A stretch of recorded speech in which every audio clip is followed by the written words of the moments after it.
नमस्कार, मैं नंदिनी नागर और आप देख रहे हैं वर्ल्ड हेडलाइन।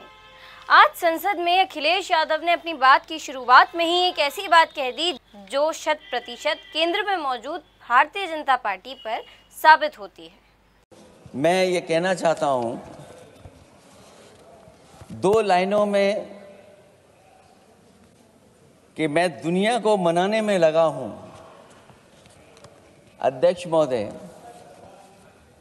मैं भारतीय जनता पार्टी के लिए बता रहा हूं ये लाइनें कि मैं दुनिया को मनाने में लगा हूं, मेरा घर मुझसे रूठा जा रहा है।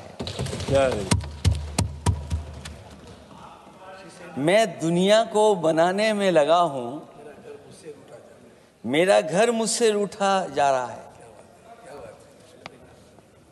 और वहीं साथ ही अखिलेश यादव ने अपनी बात की शुरुआत करने से पहले भारतीय सेना को धन्यवाद दिया और ये कहा कि अगर पूरे विश्व में सभी सेनाओं को देखा जाए और सबसे साहसी सेना को परखा जाए तो सबसे पहले नंबर पर भारतीय सेना का नाम ही आएगा। अध्यक्ष महोदय,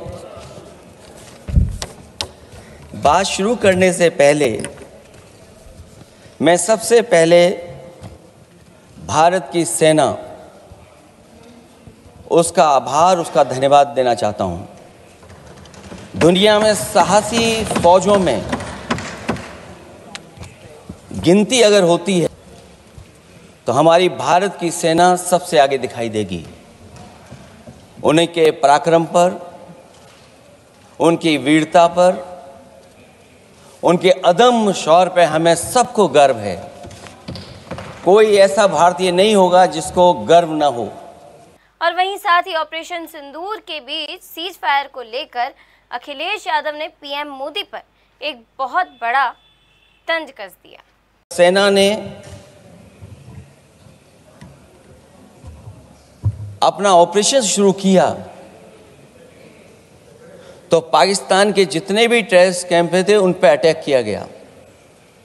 न केवल पाकिस्तानी कैंपों को नष्ट किया गया बल्कि पाकिस्तानी जो एयर बेस हैं उन तक पहुंच गए, उनको भी नष्ट किया, ध्वस्त किया। और जब हमारी फौज पाकिस्तान को हमेशा हमेशा के लिए एक पाठ पढ़ा सकती थी, एक ऐसा संदेश जाता कि भविष्य में पाकिस्तान कभी ये हिम्मत नहीं जुटा पाता। और ऐसा भी लगा हम लोगों को, क्योंकि अध्यक्ष महोदय, जब हम बड़े बड़े राष्ट्रीय चैनलों को देखते हैं तो उन चैनलों से ये लग रहा था कि कराची हमारा हो गया है, लाहौर हमारा हो गया है। किसी चैनल ने किसी को ये भी बताया कि हमने उनको पकड़ भी लिया है। जो कमेंट्री, जो विजुअल्स थे, वो ऐसा लग रहा था कि अध्यक्ष महोदय अब पीओके हमारा हो जाएगा। हालांकि सरकार के इंजनों को मैं टकराता हुआ देखता हूं। हो सकता है ये मेरा भ्रम हो, लेकिन पीओके के मामले में सभी इंजन हमें एक दिखाई देते हैं। और जहां पीओके पे पहुंचने तक की बात थी, कुछ लोग तो पीओके पर ये कह रहे थे कि हमारा कब्जा हो जाएगा, 6 महीने का केवल हमें मौका मिल जाए। ये अफसर सरकार आखिरकार पीछे कैसे हट गई और क्या कारण था कि सरकार को सीज फायर का ऐलान करना पड़ा? अध्यक्ष महोदय, हमें उम्मीद थी कि सरकार सीज फायर करेगी, सरकार ऐलान करेगी, लेकिन इनकी मित्रता बहुत है, बहुत गहरी मित्रता है। और उसका परिणाम ये है कि इन्होंने अपने मित्र से ही कहा कि आप ही सीज फायर अनाउंस कर दीजिए, हमारी कोई ज़रूरत नहीं है, हम सीज फायर आपसे ही स्वीकार कर लेंगे। तो आइए अब सुनते हैं कि पक्ष विपक्ष को छोड़ देश की सुरक्षा और देश की सेना की बात करते हुए, देशवासियों के लिए बात करते हुए अखिलेश यादव ने किन किन महत्वपूर्ण मुद्दों को संसद के सामने रखा और किन महत्वपूर्ण मुद्दों पर संसद में चर्चा की मांग की। Thank you madam, thank you. माननीय सदस्य श्री अखिलेश यादव जी।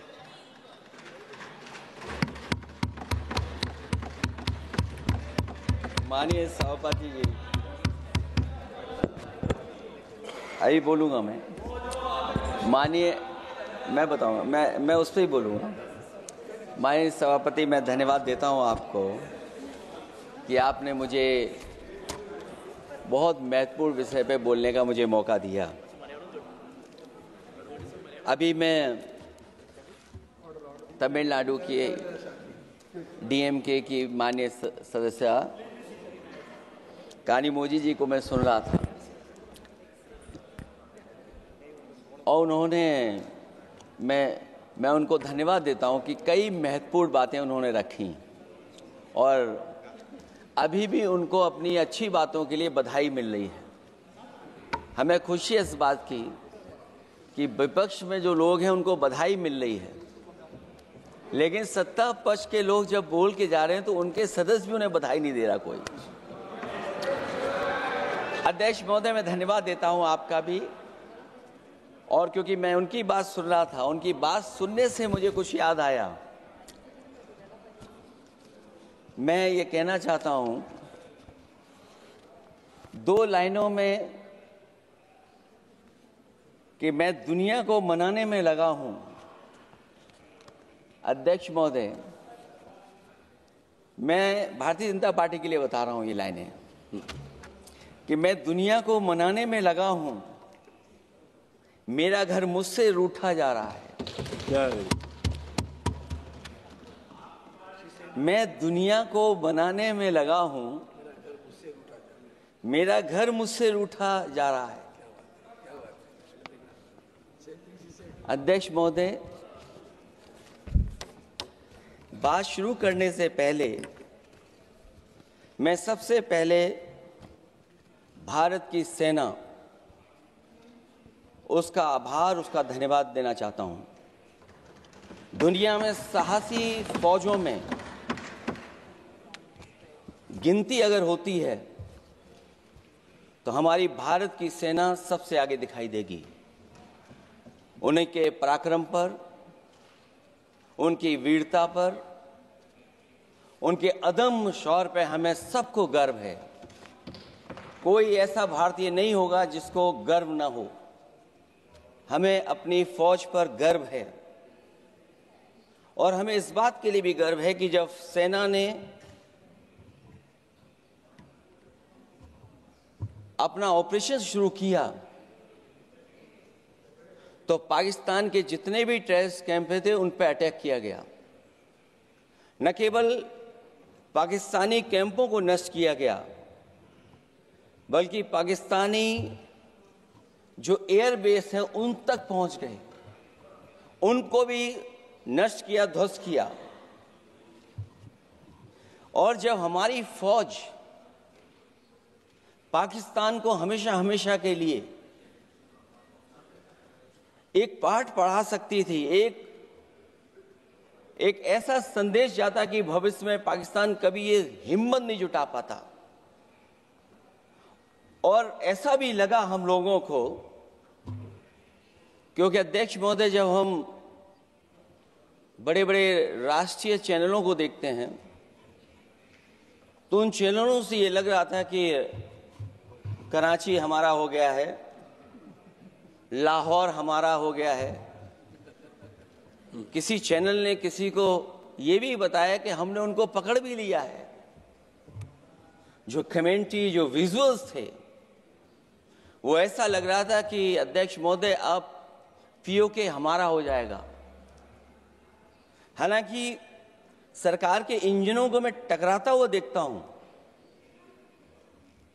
हो सकता है ये मेरा भ्रम हो, लेकिन पीओके के मामले में सभी इंजन हमें एक दिखाई देते हैं,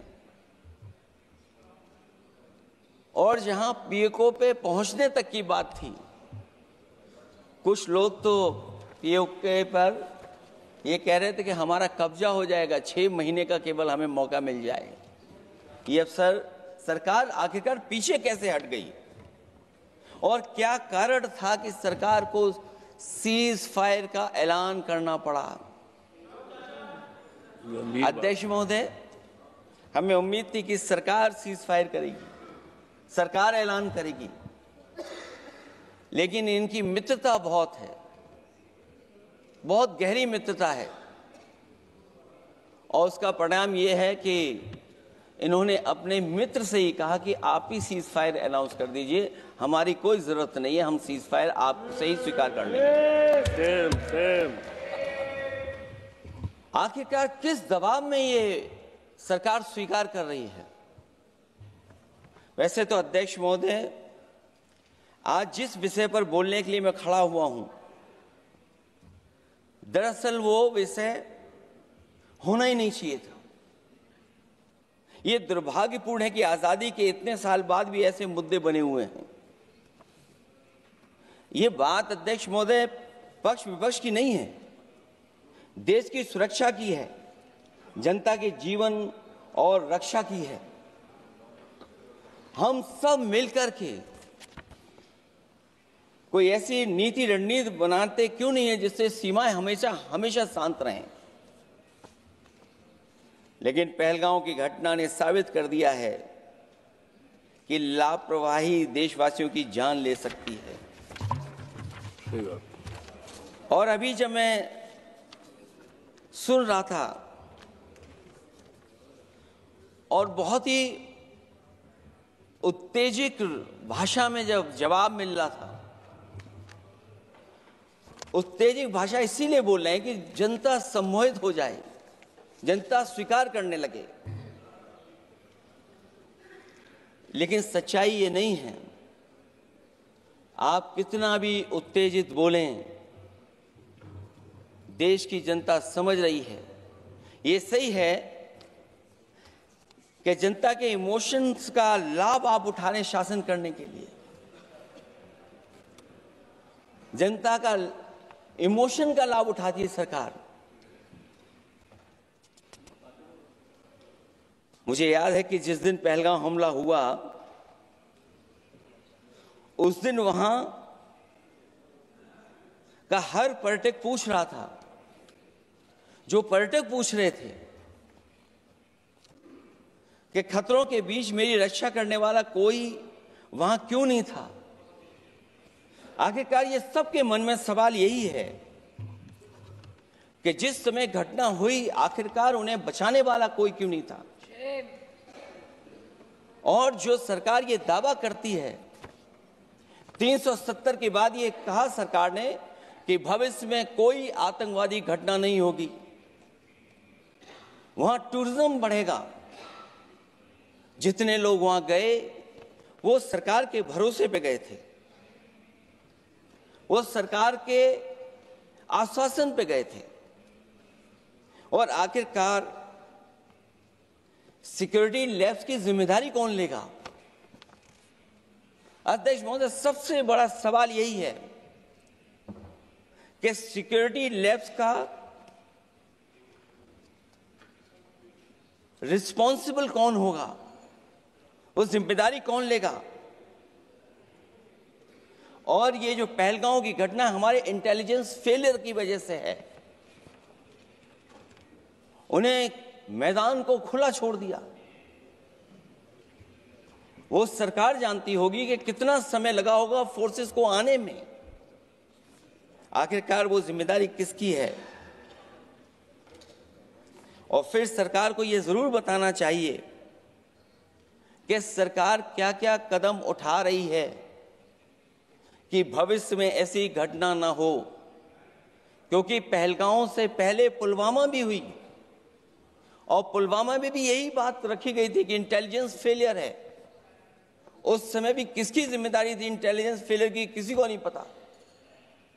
और अगर इंटेलिजेंस फेलियर पहले था तो पहलगांव में भी वही इंटेलिजेंस फेलियर हम लोगों को और पूरी देश की जनता जानती है आखिरकार जिम्मेदारी किसकी बनती है। जो लोग बड़ी बड़ी बातें कर करके चले गए, कम से कम देश के सामने एक सबसे महत्वपूर्ण सवाल उसका जवाब सरकार की तरफ से आना चाहिए, क्योंकि हमारी सीमा पर जो सुरक्षा है, जो रक्षा करने वाले हमारे सेना के लोग हैं, वो हमारी सीमाएं सुरक्षित रखते हैं। लेकिन हमारे भारत का क्षेत्रफल क्या है, और सरकार को कम से कम ये जानकारी देनी चाहिए सदन को, देश की जनता को, कि जिस समय सरकार में ये भारतीय जनता पार्टी आई है और आज जब हम सदन में चर्चा कर रहे हैं, तो हमारे भारत का क्षेत्रफल क्या है, कम से कम क्षेत्रफल पता होना चाहिए। क्योंकि जब हम सवाल पूछते हैं, और जो सवाल पर्यटक पूछ रहे थे कि कुछ ऐसे लोगों को सरकार की ओर से चारों तरफ से चाक चौबंद सुरक्षा घेरा क्यों दिया जाता है, वो जो बाद में ठग साबित होते हैं, जो हमारी रक्षा क्यों नहीं की गई। पहलगाम के दूसरे दिन की जिस तरह की राजनीतिक कार्टून, क्योंकि जिस तरह का लाभ लेना चाहते हैं भारतीय जनता पार्टी के लोग, हम सब ने देखा कि पहलगाम के दूसरे दिन ही जिस तरह का राजनीतिक कार्टून भाजपा के ऑफिशियल हैंडल से पब्लिश किया गया और हमारे द्वारा घोर आपत्ति किए जाने पर हटाया गया, उसने साबित कर दिया कि भाजपा के लोग भी जानते हैं कि दुख की इस घड़ी में उन्होंने देश की भावनाओं के साथ बेहद शर्मनाक खिलवाड़ किया है। भाजपा बताए कि ऐसे संवेदनहीन लोगों के खिलाफ उन्होंने क्या कार्रवाई की है। ये अति गंभीर प्रश्न है कि जिन्होंने अपनों को खोया है, उन पर दबाव डालकर के बयान भले बदलवा दिए जाएं, लेकिन भाजपा याद रखें, बयान बदलवाने से सच नहीं बदल जाता है। पहलगांव के शहीद सैनिक की पत्नी द्वारा देश हित में शांति और सौहार्द की अपील करने पर उनसे जिस तरह का दुर्व्यवहार और उपशब्द कहे गए, उससे हर महिला और सच्चा देश प्रेमी बहुत दुखी है, आहत और शर्मिंदा हुआ है। ये सब जानते हैं कि किन लोगों की हरकत थी। इस संदर्भ में और परिप्रेक्ष्य में हमने महिला आयोग को पुरजोर अपील की थी कि वो नारी की गरिमा के विरुद्ध गलत बयानी करने वालों के खिलाफ केवल शाब्दिक औपचारिकताएं न निभाएं और बल्कि सही से कार्रवाई करें, लेकिन उस पर भी कुछ नहीं किया सरकार ने। पहलगाम की पीड़ित महिलाओं के बारे में कहे गए बयान के लिए निंदनीय शब्द से निंदनीय शब्द तक को आपत्ति होगी। नारी वंदन की जगह नारी का अपमान, निंदा और हर संभव शोषण उत्पीड़न करना ही भाजपा का असली चेहरा है, जो बेहद शर्मनाक है। पहलगाम में हुए आतंकवादी हमले के जवाब में एलजी साहब ने कहा कि वो इंटेलिजेंस फेलियर है, लेकिन यह नहीं बताया कि फेलियर क्यों हुआ है। अध्यक्ष महोदय, मैं उम्मीद करता हूं कि सरकार का ये जवाब जरूर आए कि फेलियर क्यों हुआ है। ऑपरेशन सिंदूर के नाम पर जो प्रचार किया गया वो भी निंदनीय है।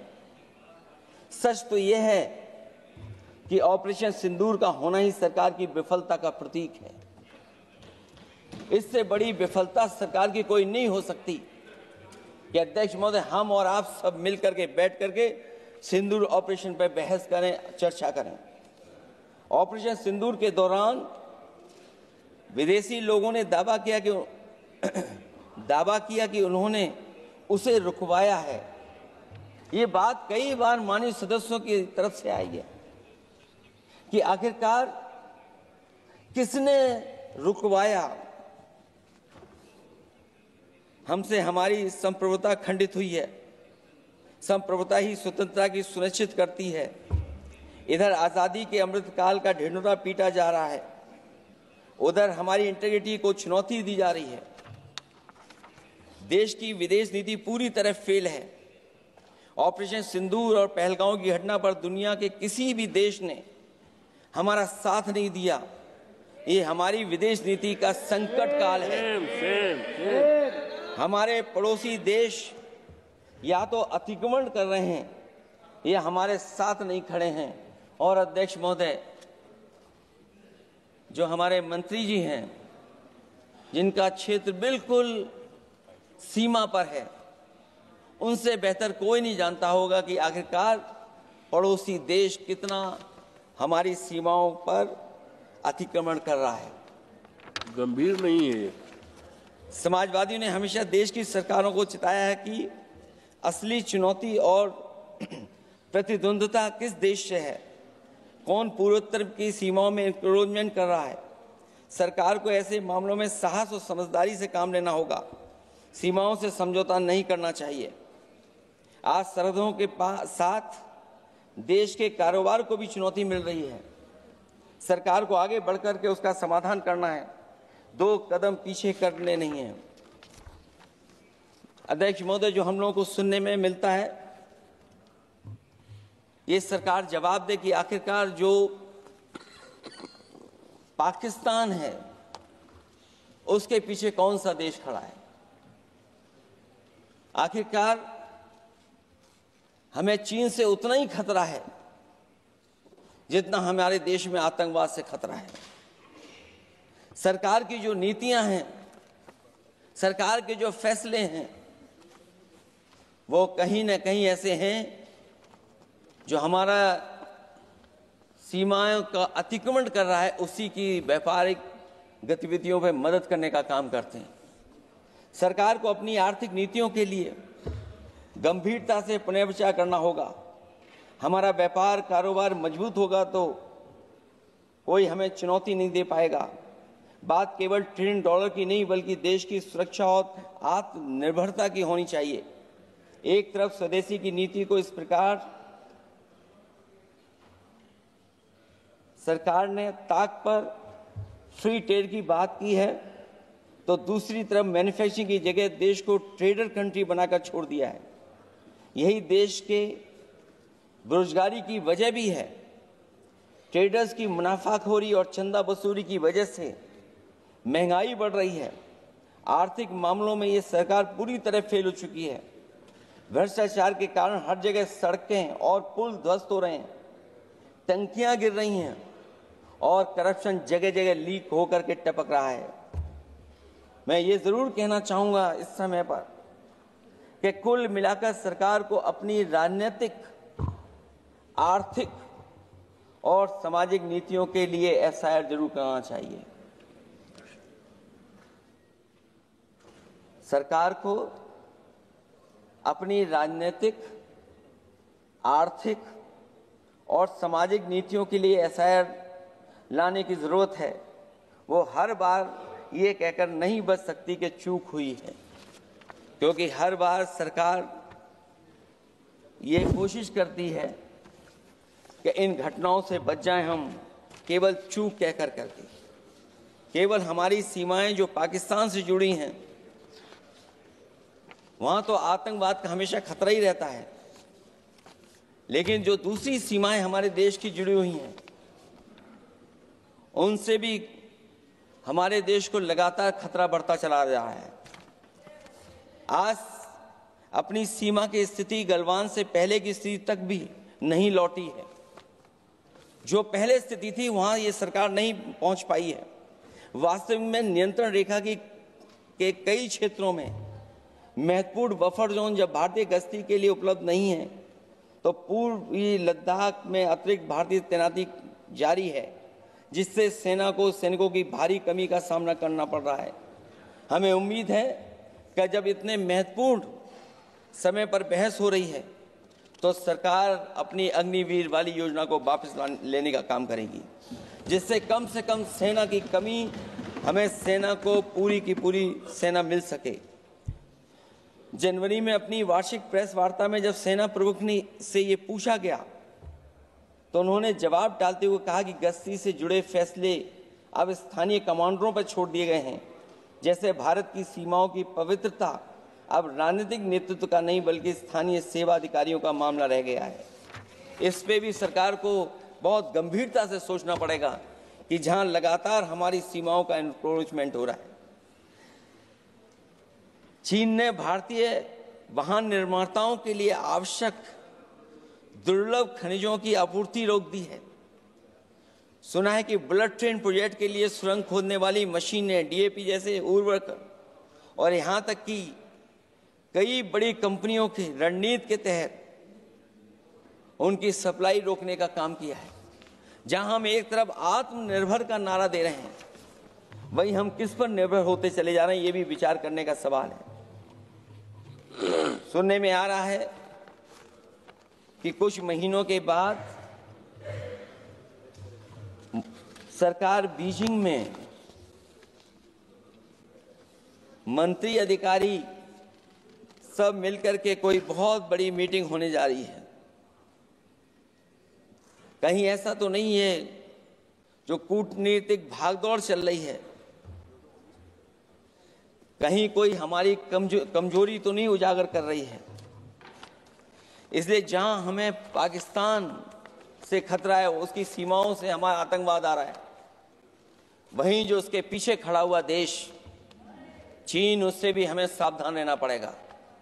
और अध्यक्ष महोदय, हम सब समाजवादियों ने कई मौकों पर ये बात रखी और कही कि हमारा खतरा पाकिस्तान से नहीं है, हमारा खतरा है चीन से। न केवल वो हमारी जमीन छीन रहा है समय समय पर, बल्कि हमारे बाजार को भी छीनने का काम कर रहा है। इस सरकार को कहीं न कहीं आतंकवाद को और पाकिस्तान को लगाम लगाने के लिए 10 या 15 साल का ऐसा फैसला लेना चाहिए जिससे कि वहां से हमारा कारोबार कम होता चला जाए। और अगर हमारा देश महोदय कारोबार कम नहीं होगा तो हम अपने देश को आत्मनिर्भर भी नहीं बना पाएंगे। ये जो आत्मनिर्भर का नारा है, कहीं ऐसा तो नहीं है नारा कुछ व्यापारियों को लाभ पहुंचाने के लिए हो रहा हो? क्या व्यापार और राजनीति का संबंध ऐसा हो सकता है कि दोनों एक दूसरे का लाभ उठाएं? और याद रखें कि अगर हमें पाकिस्तान से खतरा है तो चीन राक्षस है, वो हमारी जमीन और हमारी बाजार दोनों छीन लेगा। मैं अंत में अपनी बात खत्म करने से पहले मैं कुछ सुझाव देना चाहता हूं। और मुझे याद है जब पिछली बार चीन से सवाल खड़ा हुआ था, ये सरकार पता नहीं कैसा फैसला लेती है। और मैं अभी विदेश मंत्री जी को जब सुन रहा था तो विदेश मंत्री जी ये कह रहे थे कि जो इंफ्रास्ट्रक्चर बन रहा है वो हमारा बहुत अच्छा इंफ्रास्ट्रक्चर बन रहा है। हम पुल अच्छे बना रहे हैं, हम सड़कें अच्छी बना रहे हैं, हम ब्रिजेस अच्छे बना रहे हैं। क्या ये सच्चाई है कि जिस तरह का चीन अपने सीमा पर इंफ्रास्ट्रक्चर बना रहा है, क्या उससे बेहतर इंफ्रास्ट्रक्चर हमारा बन रहा है? इसका जवाब जरूर सरकार दे। वहीं जहां हमारे डिफेंस को स्ट्रेंथन जितना हम करेंगे उतनी हमारी नेशनल सिक्योरिटी स्ट्रेंथन होगी। ये जो बजट लगातार कम होता चला जा रहा है, इस बजट को बढ़ाना चाहिए और कम से कम जीडीपी का 3% बजट डिफेंस का होना चाहिए। और जो बजट डिफेंस का हो वो नॉन लैप्सेबल हो, मॉडर्नाइजेशन के लिए फंड हो जिससे कि लैप्स ना करे और हमारी रिसर्च एंड डेवलपमेंट लगातार चलता रहे।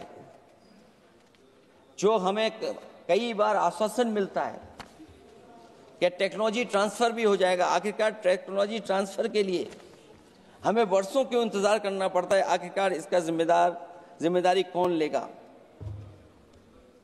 जो डिफेंस प्रोक्योरमेंट है हमारा, वो डिफेंस प्रोक्योरमेंट आखिरकार क्यों नहीं होता है? जहां सरकार समय समय पर डिफेंस एक्सपो के नाम पर न केवल भारत बल्कि दुनिया से ये कहती है कि हमारे यहाँ इन्वेस्टमेंट करें। आखिरकार डिफेंस एक्सपो के इन्वेस्टमेंट के कार्यक्रम के बाद कितना डिफेंस सेक्टर में इन्वेस्टमेंट आया है, और साथ ही साथ जब आत्मनिर्भर की बात हो तो हमारे देश की अपनी रक्षा करने के लिए हमारे अपने लोग क्यों नहीं तैयार हो रहे हैं? यह सरकार इतना क्यों नहीं जोखिम उठा रही कि हम खुद तैयार हों उन चीज़ों को बनाने के लिए? इसलिए मैं एक बार फिर ये कहता हूं कि जहां पर सेना ने बहुत बहादुरी के साथ, अपने पराक्रम के साथ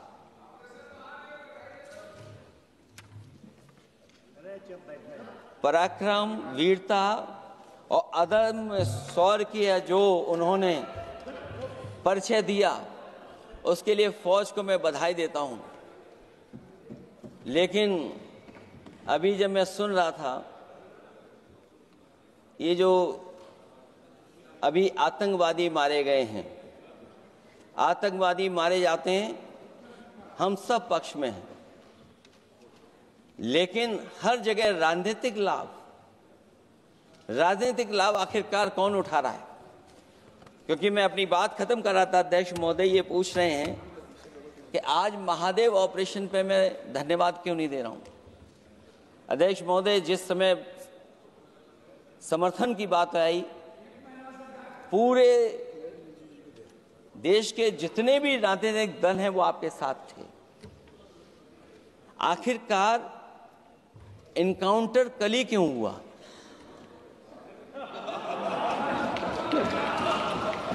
और अध्यक्ष महोदय, फिर वही बात मैं दोहराऊं जिसकी वजह से पहलगांव हुआ, जिसकी वजह से पुलवामा हुआ। अगर ये इतना ही टेक्नोलॉजी और इन सब चीजों को समझते हैं और जानते हैं, इतना ही टेक्नोलॉजी और इन चीजों को सब समझते हैं, तो आखिरकार अध्यक्ष महोदय, पुलवामा में जो गाड़ी में RDX आया, वो गाड़ी आज तक क्यों नहीं पकड़ी गई? और शायद भारतीय जनता पार्टी के लोग ये जानते होंगे कि बहुत सारे विभाग सरकार के होते हैं, सैटेलाइट इमेजेस देते हैं। अगर आज भी भारतीय जनता पार्टी चाहे तो पुलवामा में जो गाड़ी आई है, सैटेलाइट इमेजेस से वो पता कर सकती है कि वो किस रास्ते से वो गाड़ी आई थी। आप हिम्मत क्यों नहीं जुटा पा रहे हैं उसके लिए? और फिर पहलगांव में किसी भी दल ने आपके साथ किसी तरह की राजनीतिक बातचीत नहीं की, लेकिन राजनीतिक लाभ आपने कांग्रेस पार्टी से भी उठाने की कोशिश की, हमारे से भी उठाने की कोशिश की। अगर डेलीगेशन भेजना ही था आपको तो पॉलिटिकल पार्टीज तय करती हैं, आप नहीं तय कर सकते। ये राजनीति कौन कर रहा है? और फिर अध्यक्ष महोदय, राजनीति करने वाले वो लोग जो अपने चुनावी भाषण में कह रहे थे कि POK हम 6 महीने में ले लेंगे, हम अक्साई चिन्ह ले लेंगे। इसीलिए मैंने सवाल पूछा अध्यक्ष महोदय सरकार से कि जिस समय सरकार में भारतीय जनता पार्टी आई, उस समय भारत का क्षेत्रफल क्या था और भारत का क्षेत्रफल आज क्या है? क्या 5 फिंगर्स, पेंगोंग लेक, गलवान घाटी, रजांगला, उसका जवाब किसके पास है? सरकार के पास है क्या कि नहीं है? और मैं आज अध्यक्ष महोदय कहता हूं, हम वॉर के खिलाफ हैं, हम वॉर नहीं चाहते हैं, लेकिन सीमा पर शांति रहे, हमारा कोई इंक्रोचमेंट नहीं करे। झगड़ा मैं आज भी कहता हूं, ये लड़ाई आपको, जो लड़ाई हुई है वो पाकिस्तान से आप नहीं लड़े हैं। अध्यक्ष महोदय, आप कितना भी छिपना चाहोगे, छिपाना चाहोगे, कोई भी स्वीकार नहीं करेगा। ये जो लड़ाई लड़ी गई है, ये आपको चीन से लड़नी पड़ी थी। और जो समय आप बताते हैं कि इस समय से इस समय तक हमारी एयरफोर्स और हमारे लोगों ने हमला किया, टेररिस्ट लोगों के तमाम सेंटर्स को खत्म किया है, तो हमारे मन में भी इच्छा आती है कि हमारे सबसे बेहतरीन एयरक्राफ्ट जो नींबू और मिर्च लगा करके जिनकी पूजा की गई थी, वो कितने उड़े थे? हम और सवाल नहीं पूछना चाहते हैं हम आपसे। मैं केवल इतना पूछना चाहता हूं कि जिन एयरक्राफ्टों को नींबू और मिर्च लगाकर के पूजा की गई थी, वो एयरक्राफ्ट कितने उड़े थे? हमें अपनी पूरी एयरफोर्स पे गर्व है। इतने बेहतरीन पायलट किसी के पास नहीं है जितने बेहतरीन पायलट हमारे पास हैं। और हम समाजवादी वो लोग हैं जिन्होंने ऐसा इंफ्रास्ट्रक्चर सड़कों का बनाया था कि अगर कभी इमरजेंसी हो तो आपका एयरक्राफ्ट वहां पर उतर जाएगा। और देश में पहली बार सुकोई, मिराज और हरकुलस अगर किसी ने सड़क पर उतारे थे तो वो समाजवादी पार्टी और हम लोगों ने सड़क पर उतारने का काम किया था। सही बात। और दूसरा, अध्यक्ष महोदय, मैं और जानकारी देना चाहता हूं। आपके देश के प्रधानमंत्री जी हमारे देश के नहीं, हमारे भी प्रधानमंत्री हैं, हमारे हैं बात खत्म हो रहा है। अध्यक्ष महोदय, मैं फिर बोलता हूं। अध्यक्ष महोदय, मैं तो आपको बहुत अच्छा मान रहा था कि आप ही मुझे बुलवा के गए थे। मैं फिर बोलता हूं, देखिए प्रधानमंत्री जी की लाइनें हैं ये वाली, मैं दुनिया को मनाने में लगा हूं, मेरा घर मुझसे रूठा जा रहा है। आखिरकार कौन रूठा हुआ है? इस देश में जो हमने देखा इतने दिनों में, प्रधानमंत्री जी डिफेंस मिनिस्टर का भी रोल प्ले कर रहे थे। इसलिए जिस सड़क पर हमारे देश के प्रधानमंत्री जी हरकुलस विमान से उतरे थे, वो हाईवे किसी ने डिजाइन किया था? तो समाजवादी लोगों ने डिजाइन किया था। यूपी में तो डिजाइन हो गया एक और, लेकिन देश में क्यों नहीं ऐसी सड़कें बन रही जहां पर इमरजेंसी के समय पर एयरफोर्स इसको इस्तेमाल कर सके?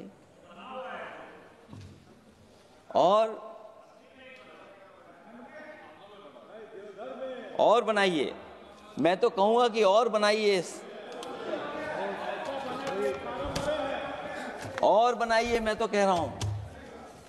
और जिस तरीके से हमारी सेना ने जो मुकाबला किया है, सीज फायर के बाद भी ड्रोन आ रहे थे, ये भी सरकार को स्वीकार करना पड़ेगा।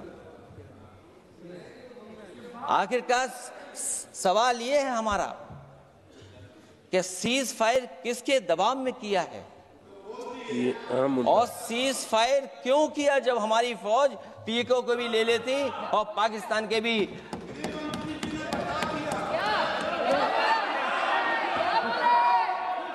अध्यक्ष महोदय, सीज फायर आपके मंत्री जी ने नहीं किया, सीज फायर आपके मंत्री जी की तरफ से नहीं आया, क्योंकि हमारे मंत्री जी वो सोशल मीडिया को देखते नहीं हैं। सबसे पहले सोशल मीडिया पे बात आई थी, आपको 1 घंटे बाद किसी ने पढ़ के बताया होगा। इसलिए अध्यक्ष महोदय, मैं केवल इतना कहना चाहता हूं अपनी बात खत्म करते हुए, आखिरकार इंटेलिजेंस फेलियर की जिम्मेदारी किसकी है? हमारे भारत का क्षेत्रफल कितना 2014 में था और आज क्षेत्रफल क्या है? और लगातार इनकी सरकार में आतंकवादी घटनाएं क्यों हो रही हैं? और हमारे देश को खतरा पाकिस्तान से तो है ही है, लेकिन उससे ज्यादा खतरा हमारा चीन से है। आखिरकार चीन से मुकाबले के लिए आपकी तैयारी क्या है? मुझे उम्मीद है कि जब सिंदूर ऑपरेशन पर सरकार की तरफ से जवाब आए तो इन सवालों का जवाब आए। बहुत बहुत धन्यवाद आपका। बहरहाल अखिलेश यादव के इस बयान पर आपकी क्या प्रतिक्रिया है? आप हमें कमेंट कर सकते हैं। देखते रहिए बड़ा हेडलाइन। नमस्कार।